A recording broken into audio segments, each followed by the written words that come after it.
I think 43 numbers.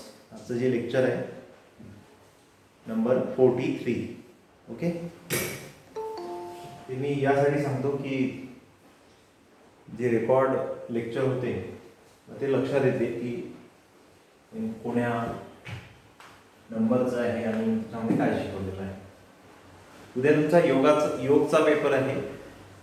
तर 2019चा 2019 का जो योग का पेपर है तो पेपर का जो पैटर्न है वो सेम है.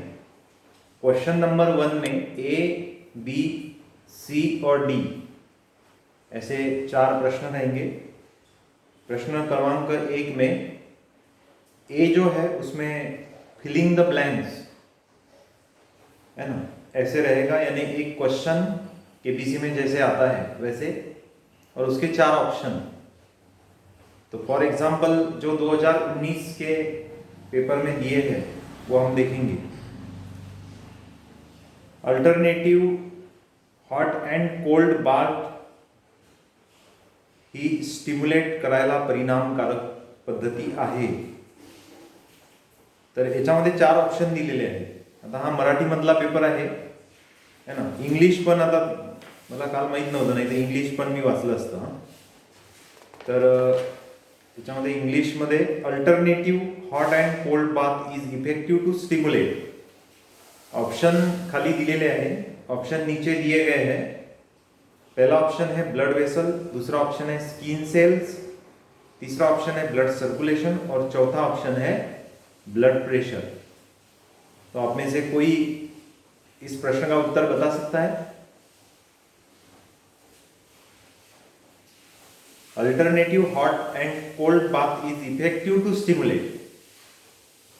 ये किस लिए इफेक्टिव है? ब्लड वेसल के लिए इफेक्टिव है, स्किन सेल्स के लिए इफेक्टिव है, या फिर ब्लड सर्कुलेशन, या फिर ब्लड प्रेशर. इन चारों में से कौन सा ऑप्शन ठीक रहेगा?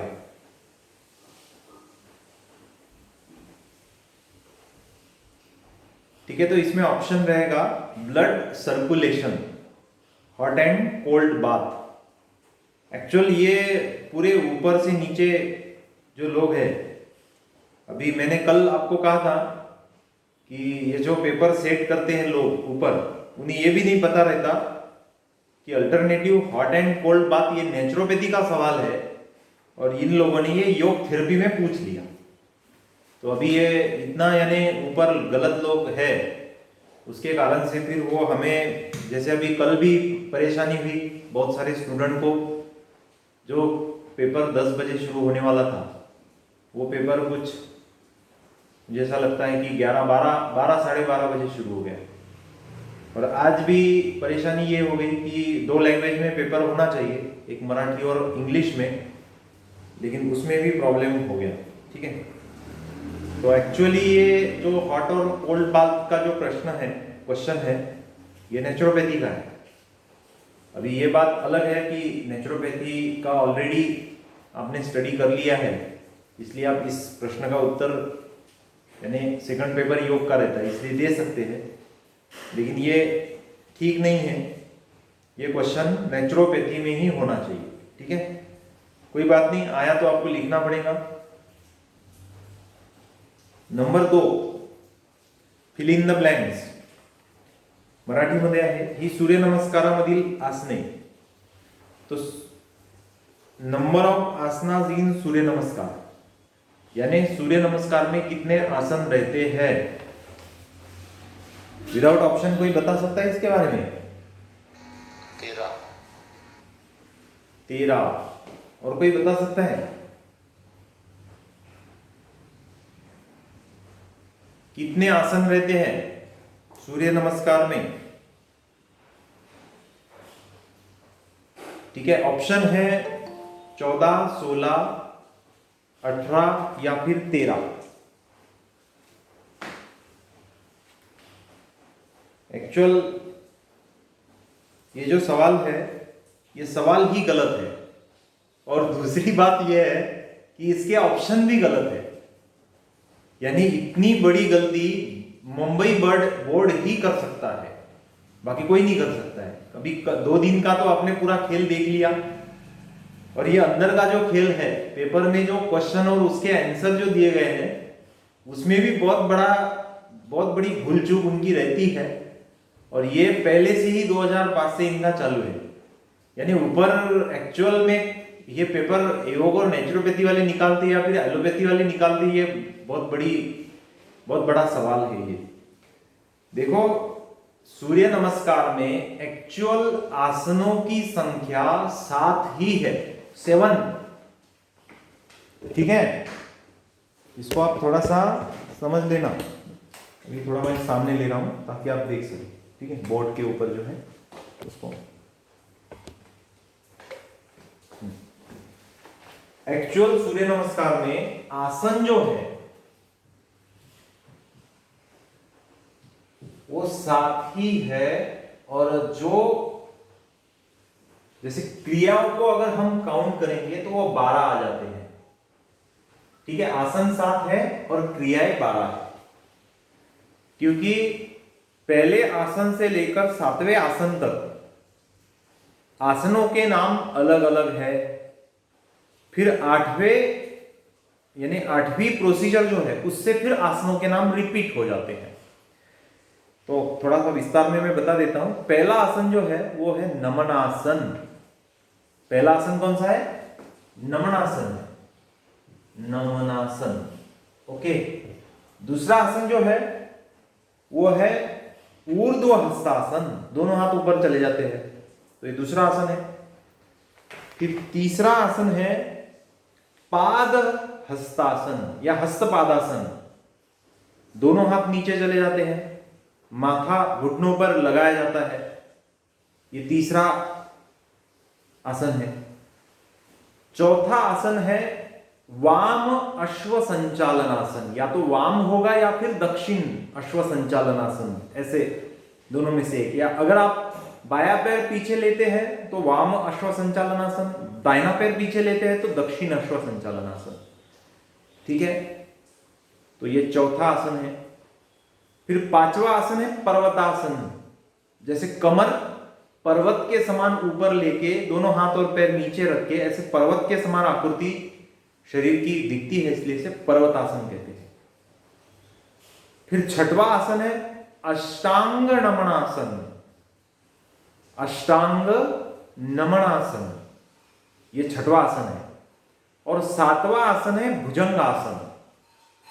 नंबर 7 जो है वो भुजंगासन है।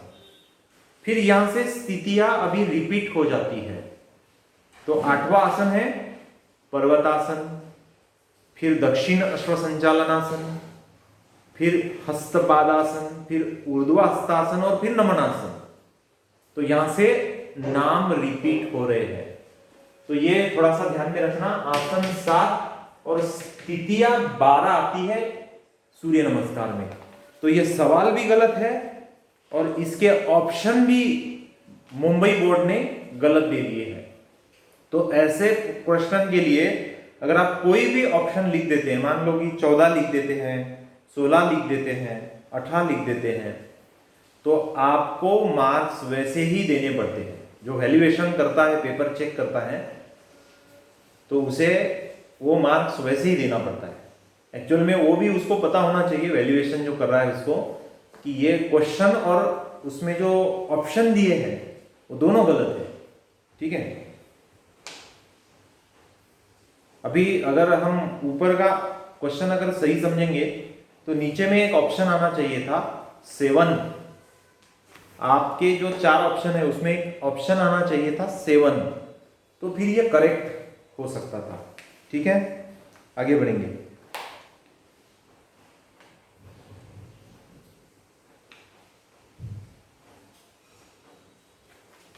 रिकामी जागा आणि रिकामी जागा 2 ब्रीदिंग एक्सरसाइज आहेत। अब इसमें पहला ऑप्शन है अनुलोम विलोम, दूसरा ऑप्शन है भास्ती। अब ये इन्होंने यहां पर फिर से प्रिंटिंग मिस्टेक कर दिया, 2019 का पेपर है ये, यहां पर फिर से प्रिंटिंग मिस्टेक कर दिया, भास्ती।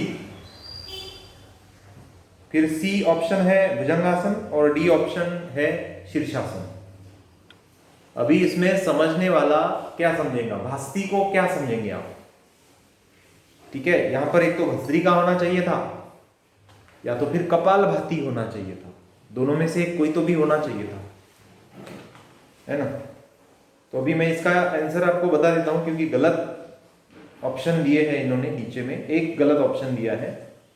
तो अनुलोम विलोम एंड भस्त्रिका प्राणायाम या फिर bhastrika are two breathing exercise. ठीक है, आगे बढ़ेंगे। Body cleansing and refresh body cleansing and refreshing आणि रिलॅक्सेशन साठी रिकामी जागा खोली जी हॉट स्टीमने भरलेली आहे। तो नीचे ऑप्शन है सोना, steam, exercise and yoga. Anyone can answer this question? इसमें से बोलिए। स्टीम स्टीम स्टीम,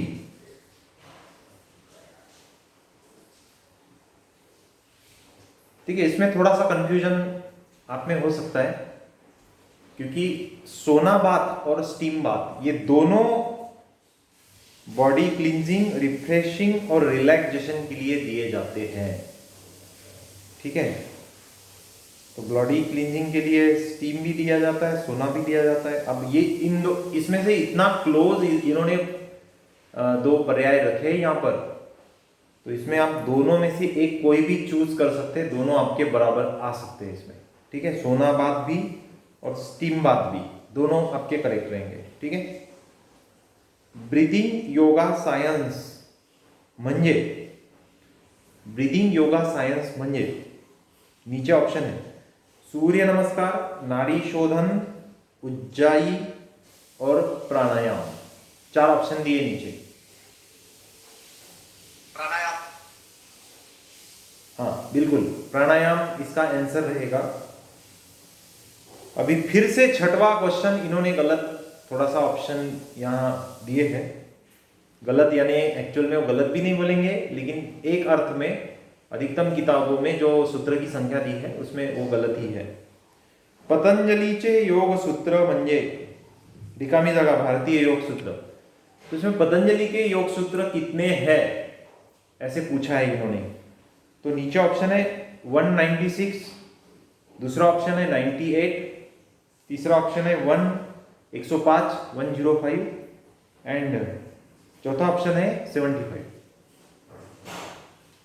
कौन सा उत्तर कौन सा रहेगा इसमें से?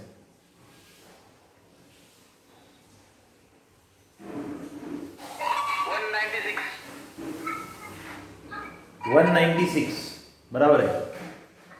एक्चुअल में सूत्र की संख्या 196 है, लेकिन अधिकतम किताबों में सूत्र की संख्या 195 दी गई है। तो इसमें भी बहुत बड़ा कंफ्यूजन है। अभी बहुत सारी किताबें मैंने देखी है, एक स्वामी विवेकानंद का किताब है, उसमें ही 196 सूत्र दिए हैं। बाकी जितने भी किताब मैंने देखे हैं, इवन जो भगवत गीता बोली जाती है पतंजलि योग सूत्र की, कोलटकर जी का किताब है ये, तो उसमें भी 195 सूत्र ही दिए हुए हैं। ठीक है ना। तो थोड़ा सा मैं पूछना चाहता हूं आपको, इसमें से कुछ सूत्र मैं आपको पूछूंगा। अब आप में से कोई योग की परिभाषा सूत्र में बता सकता है? What is yoga, what is yoga, क्या परिभाषा है सूत्र में? Anyone can answer this question?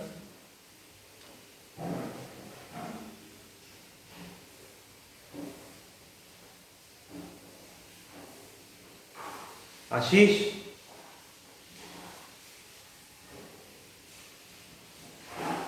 No sir. अरे ऐसा तो नहीं होना चाहिए। ठीक है, और सर योग चित्त निरोधा। हाँ बराबर है, बराबर बताया आपने। चलो और एक क्वेश्चन मैं पूछूंगा। 5 वृत्तियां कौन सी है? 5 वृत्तियां, उसके नाम आपको बताने हैं।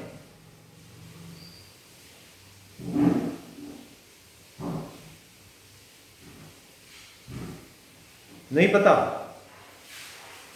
प्रमाण विपर्य विकल्प निद्रा स्मृतयः पंचवृत्तयः, ये सूत्र ही है पतंजलि का। ठीक है, चलो, इन वृत्तियों को शांत करने के लिए क्या उपाय करना चाहिए?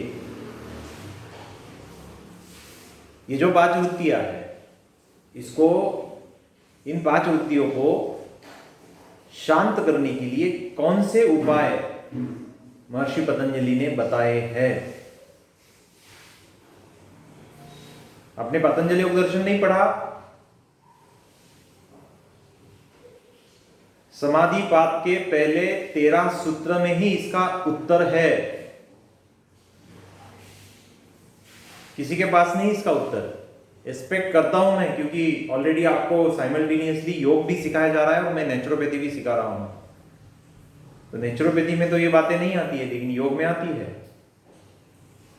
ऐसे 2 विकल्प मुझे बताए जो पंचवृत्तियों को शांत करते हैं। कौन से हैं वो 2 विकल्प?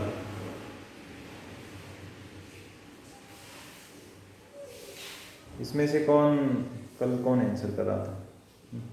प्राणायाम आणि योगा। तो योग के अंतर्गत ही प्राणायाम आता है, इसलिए इसे आप 2 इसमें नहीं बता सकते। एक्चुअल ये उत्तर नहीं है इसका, लेकिन आपने फिर भी बताने का साहस किया, इसलिए बहुत बहुत धन्यवाद। प्रिया मैडम, आपको पता है?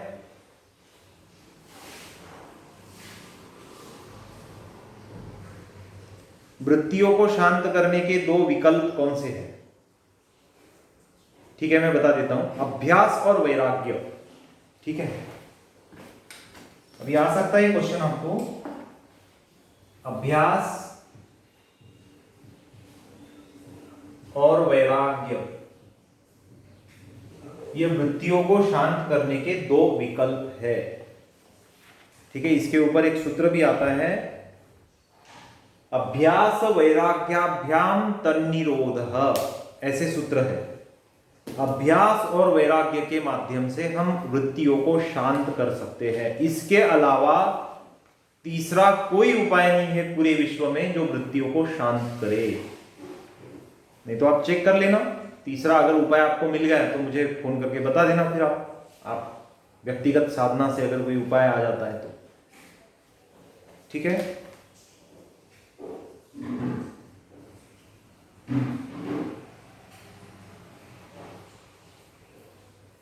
अभी आगे बढ़ेंगे पेपर में। अभी अगला रहेगा बी में है राइट और ट्रू एंड फॉल्स। अभी मैं बताऊंगा आपको ट्रू या फॉल्स बताना है। भारतीय योगा हा भगवद्गीतेमधून घेतला आहे। ओके, इसको इंग्लिश में अगर पढ़ेंगे, Indian yoga was dominated by the Bhagavad Gita. True और फॉल्स?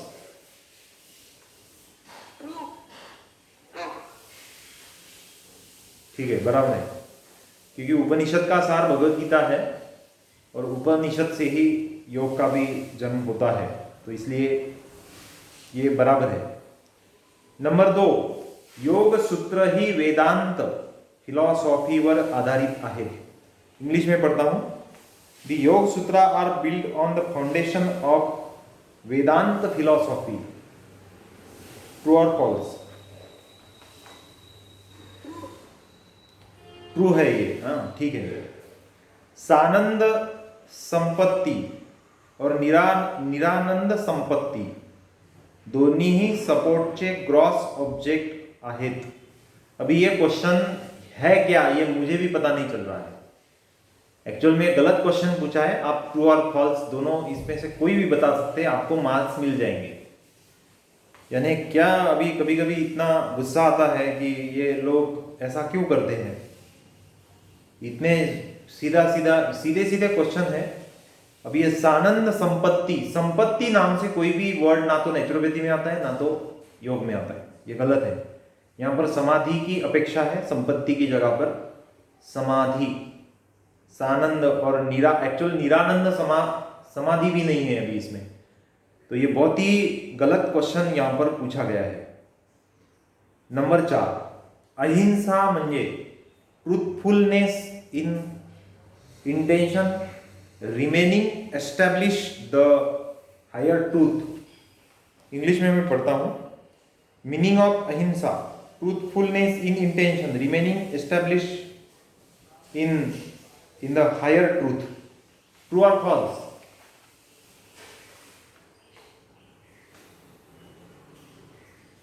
अहिंसा क्या है? बरोबर आहे सर याचा आन्सर. बराबर कैसे है? विश्लेषण दे सकते हैं इसका? बराबर कैसे बोल सकते हैं? सर अहिंसामध्ये सत्य सत्य अस्तेय ह्या गोष्टी येतात ना, म्हणून हे बरोबर येईल ना. सत्य अस्तेय अपरिग्रह. नहीं नहीं, वो तो यम में आते हैं। यम में 5 महाव्रत बताए हैं, उसमें से एक अहिंसा है, दूसरा सत्य है, तीसरा अस्तेय है, चौथा ब्रह्मचर्य और 5वां अपरिग्रह है। तो यम के अंतर्गत 5 महाव्रत बताए गए हैं। तो अहिंसा का अर्थ क्या हो सकता है ना? हिंसा नहीं करना. हिंसा नहीं करना। लेकिन आगे डेफिनेशन जो की गई है वो किसकी डेफिनेशन है? अहिंसा की है कि सत्य की है?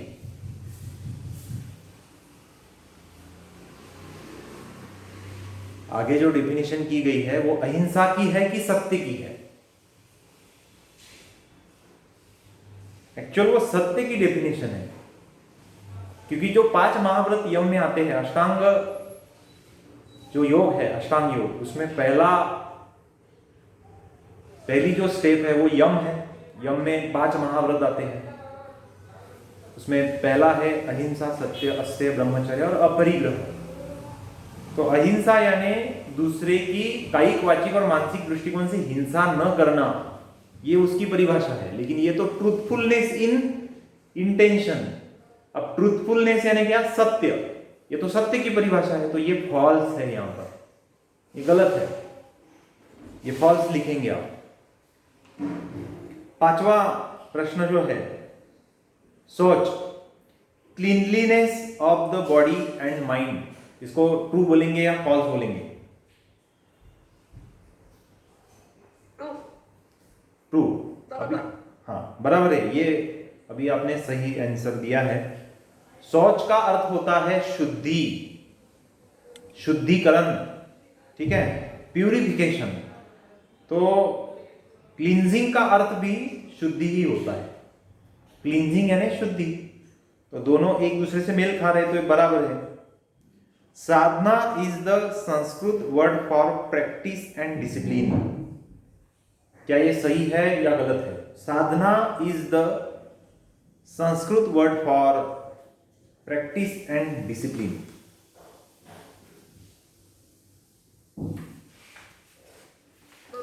इंग्लिश में मैं पढ़ता हूं, sadhana is the Sanskrit word for practice and discipline. ये तो हिंदी और मराठी और इंग्लिश में सरी का ही दिया है, सेम दिया है।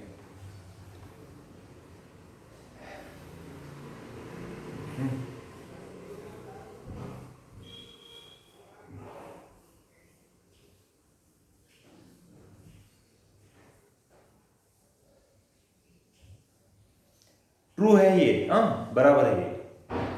तो साधना का अर्थ क्या होता है? जिसके माध्यम से साध्य को हम पा लेते हैं, उसको साधना बोलते हैं। तो साधना जो है वो साध्य तक पहुंचने का एक माध्यम है। अब वो माध्यम क्या हो सकता है? डिसिप्लिन एक माध्यम हो सकता है, प्रैक्टिस एक माध्यम हो सकता है, रेगुलेशन एक माध्यम हो सकता है। तो ये साधना के ही विकल्प है। एक्चुअल अगर देखा जाए तो साधना को संस्कृत में प्रैक्टिस और डिसिप्लिन नहीं कहते हैं। ये गलत भी है, एक दृष्टिकोण से ये गलत भी पूछा गया है। तो साधना को संस्कृत में प्रैक्टिस और डिसिप्लिन नहीं बोलते, ये गलत भी है। लेकिन एक्चुअल में साधना जो है, साधना यानी जैसे कि आप मेडिटेशन कर रहे हैं, तो ये आपकी साधना हो गई। लेकिन साध्य क्या है? साध्य है परम प्रभु परमात्मा की प्राप्ति, ये साध्य है ना। What is the intention of life? एक क्वेश्चन ये तुम्हें बनता ही है, ये क्वेश्चन, ठीक है। Anyone can answer, what is the intention of life? आप में से कोई बताए, what is the intention of life? जीवन का उद्देश्य क्या है?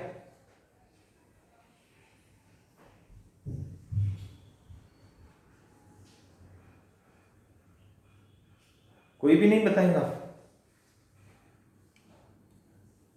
ठीक है, महेश सर। मुक्ति पाना है। वेरी गुड, मुक्ति पाना है। ये 4 उद्देश्य जो बताए गए हैं एक्चुअल एक में ही आते हैं, लेकिन उसमें से एक मुक्ति पाना ये भी एक उद्देश्य है। लेकिन और कंप्लीट आप क्या बता सकते हैं? What is the intention of life? जीवन का उद्देश्य क्या है? खाली मुक्ति पाना ही अगर जीवन का उद्देश्य होता, वैसे मुक्ति पाना भी जीवन का उद्देश्य है, लेकिन ओनली एंड ओनली अगर मुक्ति पाना ही जीवन का उद्देश्य होता तो लोग इस माया में, और ये जो संसार की माया है, इसमें फंसते ही नहीं, डायरेक्ट वो मुक्ति के लिए ही प्रयास करते। अभी जो हम सांसारिक जीवन जी रहे हैं वो सही है या फिर गलत है? दोनों में से एक आंसर करेंगे आप। सांसारिक जीवन जीना सही है या फिर गलत है?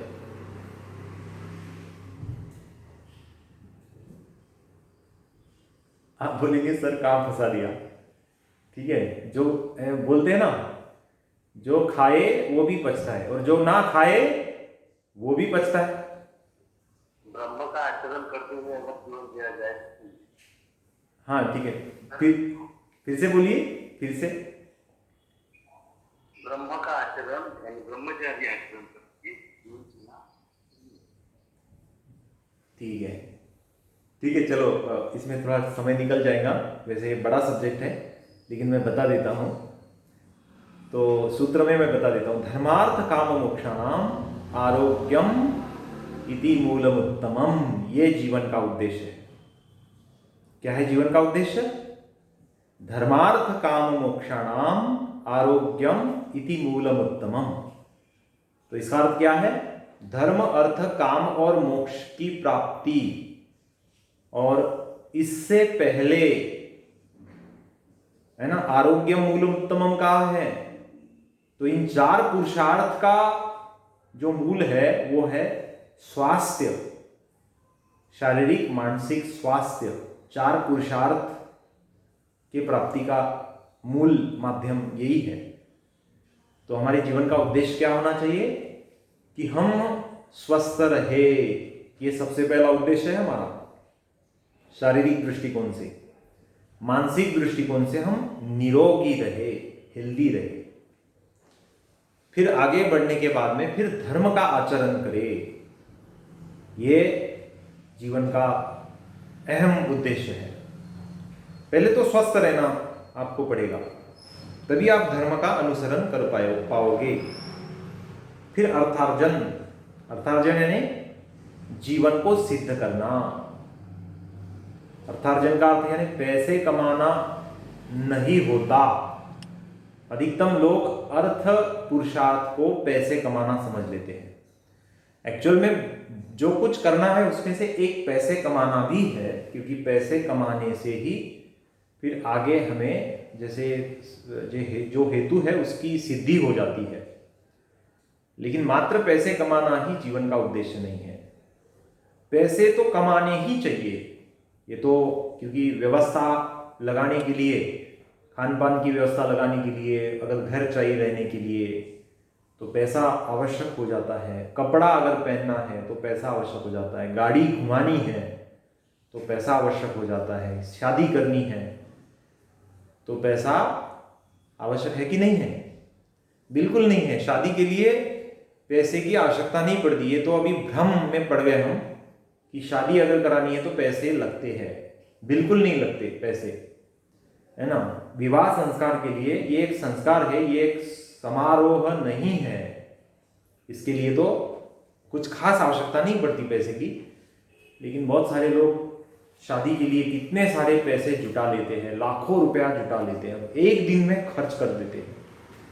5-10 साल में जुटाते हैं पैसा, एक दिन में पूरा खर्च कर देते हैं, उड़ा देते हैं पैसा। ठीक है, 10 साल की मेहनत एक दिन में उड़ा दी शादी में। बहुत गलत है ये। ठीक है, तो अर्थार्जन का अर्थ होता है जैसे कि जो रिलेशंस है, जो संबंध है, जैसे पिता के संबंध, हमारे संबंध पिता से हैं। हमारा पिता है, हमारी माता है, हमारी बहन है, हमारा भाई है, छोटा है, बड़ा है, ठीक है, हमारे मित्र है। तो इनसे बहुत अच्छे रिलेशन बनाना भी एक संपत्ति है। ये भी एक स्टेट हो जाती है आपके लिए, ठीक है। आपका रिस्पेक्ट होना, समाज में आपका रिस्पेक्ट होना, ये भी एक संपत्ति है। ऐसे बहुत सारे लोग हैं जिन्होंने बहुत पैसा कमाया है ना। 3 इडियट अगर आपने पिक्चर देखा होगा तो उसमें वो जो जावेद अख्तर रहता है, जावेद अख्तर, उसका जो बाप रहता है, उसके पास बहुत पैसा रहता है, लेकिन वो बोलता इतना मेरे पास पैसा होने के बाद में मेरे पास एजुकेशन नहीं, इसलिए मुझे समाज में कोई रिस्पेक्ट नहीं करता। अब जो चाहे जो हो, मैं मेरे बेटे को पढ़ाना चाहता हूं, और बेटा उस लायक नहीं होता है तो उसको फिर आमिर खान रिप्रेजेंट करता है। तो ये ऐसा वो स्टोरी है। 3 इडियट आपने पिक्चर देखा होगा। तो बहुत बार पैसा होने के बाद में भी अगर रिस्पेक्ट ना हो तो उस पैसे की अहमियत नहीं रहती फिर। तो एक रिस्पेक्ट होना भी एक संपत्ति है, ठीक है। तो ऐसे बहुत कुछ है ना। तो मात्र पैसा ही जीवन का उद्देश्य नहीं है। और फिर है काम इच्छाओं की पूर्ति, ये भी एक है। और फिर अंतिम है मोक्ष, ठीक है। आज से आप सभी ध्यान में रखेंगे जीवन का उद्देश्य क्या है, मेरे पीछे पीछे बोलेंगे। चलो, एक महेश सर आप अनम्यूट करें, मेरे पीछे पीछे बोले, बाकी सब मैं समझ लूंगा, क्योंकि सब अगर अनम्यूट करेंगे तो पूरा डिस्टर्ब हो जाएगा। बोलिए, धर्मार्थ काम मोक्षाणाम आरोग्यम इति मूलम उत्तमम। वेरी गुड, बहुत अच्छे। तो मैं समझ लूंगा कि आपके साथ सभी ने उच्चार किया। तो ये सूत्र आपको याद में रखना है। और कोई भी पूछेगा आपको what is the intention of life, ये सूत्र में ही बता देना है। मतलब सूत्र में नहीं बता पाए, धर्म अर्थ काम मोक्ष चतुर्विध पुरुषार्थ की प्राप्ति करना, लेकिन स्वस्थ जीवन के साथ, ये जीवन का उद्देश्य है, ठीक है। आगे बढ़ेंगे। व्याख्या लिहा। अभी आपको नोट्स लिखने हैं। यम, कोई बता सकता है यम कौन से है और कितने हैं? एनीवन? अभी तो मैंने बताया, बोलिए। अहिंसा, सत्य, अस्तेय, ब्रह्मचर्य, अपरिग्रह, यमा। बिल्कुल, अहिंसा, सत्य, अस्तेय, ब्रह्मचर्य, अपरिग्रह, यमा। हाँ, अपरिग्रह, यमा। बिल्कुल बिल्कुल, ये सूत्र है। वेरी गुड, ठीक है। अब जिन्होंने आंसर किया वो अभी आंसर नहीं करेंगे। अब दूसरा कोई बताए व्हाट इज नियम, नियम क्या है? चलो बताओ, नियम कितने नियम है और कौन से हैं? शौच, संतोष, साधना, स्वाध्याय।